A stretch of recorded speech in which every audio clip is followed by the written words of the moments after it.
আজকে হলো 60 ডেজের 8th day. আজকে আমি কথা বলবো ব্লেন্ডার সম্বন্ধে। ব্লেন্ডার হলো এমনই একটি প্রোডাক্ট মেকআপের ক্ষেত্রে যে তুমি যদি ঠিক মতন না যদি কিনতে পারো তাহলে কিন্তু মেকআপ তোমার স্কিনে ঠিক মতন ভাবে বসবেও না এবং স্কিনে তোমার গ্লো হবে না, যত তুমি দামি তুমি মেকআপ ইউজ করো না কেন। 2, ব্লেন্ডার হচ্ছে খুব অ্যাফোর্ডেবল, খুব কম সময়ে এবং স্কিনে খুব তাড়াতাড়ি বসে এবং ব্লেন্ডার খুব ন্যাচারাল ফ্ললেস মাইক্রোফাইবার ফিনিশ দেয়।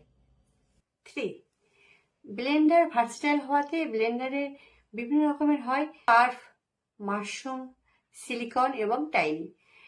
বিভিন্ন রকম শেপ হওয়াতে তুমি ব্লেন্ডার চোখের কর্নারে কনসিলার এবং নাকের এই পাশে হাইলাইটের এবং ঠোঁটের এই কর্নারে খুব সুন্দরভাবে মেকআপের যে কোনো জিনিসই ব্লেন্ড করতে পারছো।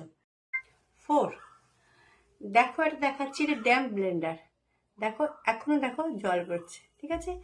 এটা ড্রাই, দুটোই দেখো ড্যাম্প এবং ড্রাই দুটোই দেখো হাতের আঙুলের গিপে দেখো কি সুন্দর সফট হয়ে বসে আছে। এটা মেকআপ ফরএভার 52 আর এটা হচ্ছে হুডা বিউটি, ঠিক আছে। দুটোতেই তোমার সফট ভাবে আঙুলের গিপে তোমার বসে যাবে, ঠিক আছে। যখন তুমি কিনবে এইভাবে যেন দেখে নেবে যেন হাতের গিপে যেন এইভাবে বসে যায়, এটা একটু দেখে নিয়ে কিনবে। আজকের জন্য টাটা।